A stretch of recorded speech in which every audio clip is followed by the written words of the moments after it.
So I wanted to do a pretty quick review of the Sony Bravia X90J. This is the 65-inch version, and I bought it on clearance because it's a discontinued model. I got it direct from Sony with a 5-year warranty, including delivery, for £870, which I was really happy with.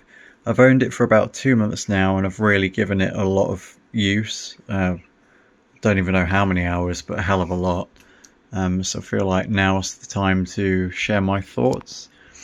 I bought it like 95% for gaming on the PS5.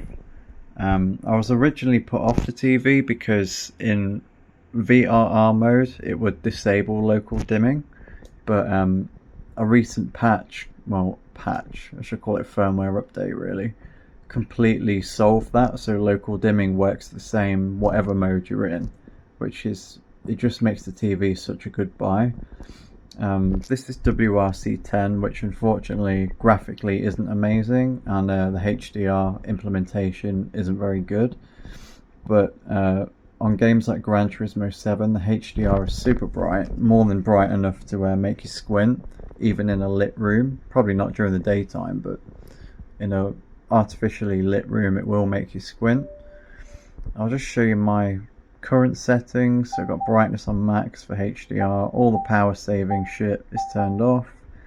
Sound mode don't really use because I have the 3D Pulse headset for all my sound.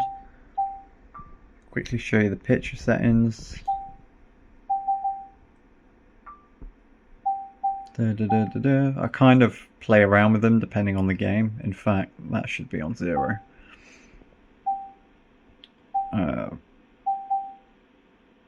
This isn't really going to help you much because, like I said, I changed the settings depending on the game.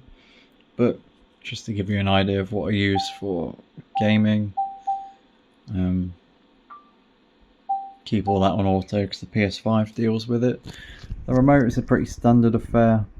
It has a voice control, so you can hold that down and say like, "Hey Google, switch to HDMI 3," or you can say like, "Open Prime." Feels quite well built, fairly weighty. Got a textured plastic grip on the back. Just feels nice. It's functional, not like gimmicky like the Samsung solar powered ones, like the little smart thing you get with the Samsung. So yeah, all I can say is for gaming it works perfectly with the PS5. Auto local dimming works perfectly with VRR enabled.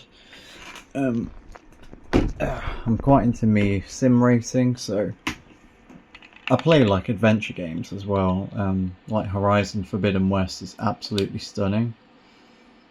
As far as I'm aware, WRC10 runs it has a few different modes, but I think on its balanced mode it's using a dynamic 4K 60 frames. So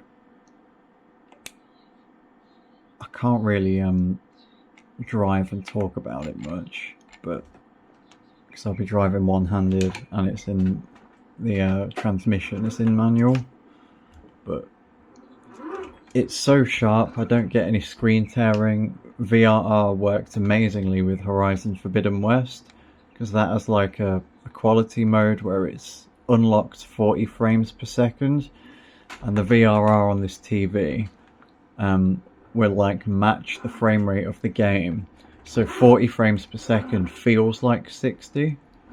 It's hard to explain, but I think Digital Foundry did a really good video on that explaining how it works, but all I can say is this just works amazingly well, and I'm really happy with it. No bugs, no glitches, basically no dirty screen effect, no light bleed. The one downside with this TV is light blooming. It's not something you'll notice often. You'll notice it more if you're sat at a strange angle. You need to be facing the TV head on ideally. But I mean, look at that. It's just such a stunning picture. But yeah, if you sat quite low, say like down here in the dark, you'll see the blooming a lot more. I plan to get some bias lighting for this TV because I don't like playing in complete darkness anyway, because it strains my eyes. So this is the balance mode for this game. I'll just show you that the VRR mode works really well too. So if we go down here, if I put this in performance mode, it switches to 1080p 120 frames per second, and it sticks to that 120 frames perfectly.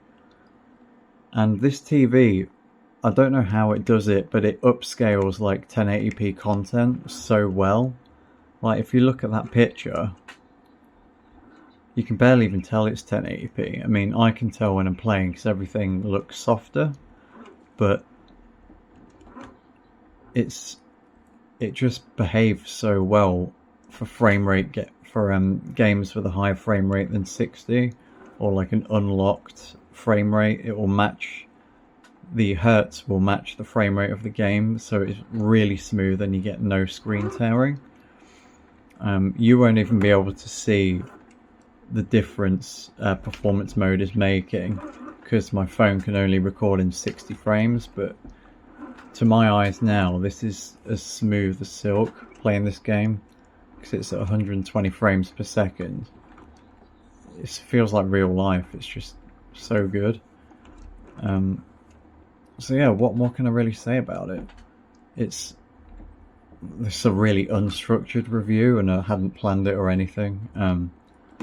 But I've owned the TV long enough. I'm not biased. I'm not sponsored by anyone. I just found the TV online. I think it was on Hot UK Deals actually, and for £870 for a 65-inch TV, VRR, HDMI 2.1, just a stunning display and a 5-year warranty. You really can't go wrong. Like no dirty screen effect. Sony's are known for having like really good panels. But if you're super sensitive to blooming, then I'd probably say, I wouldn't necessarily say give it a miss. I'd probably say buy bias lighting. Because to be honest, I've only really noticed it with like game logos on an otherwise black screen, or subtitles credits, and also, what's that noise? And also, I was playing Deliverers the Moon. It's like this space game, and there's a scene in that where you're in space and your heads-up display is white, and you kind of see the blooming then, like an outline.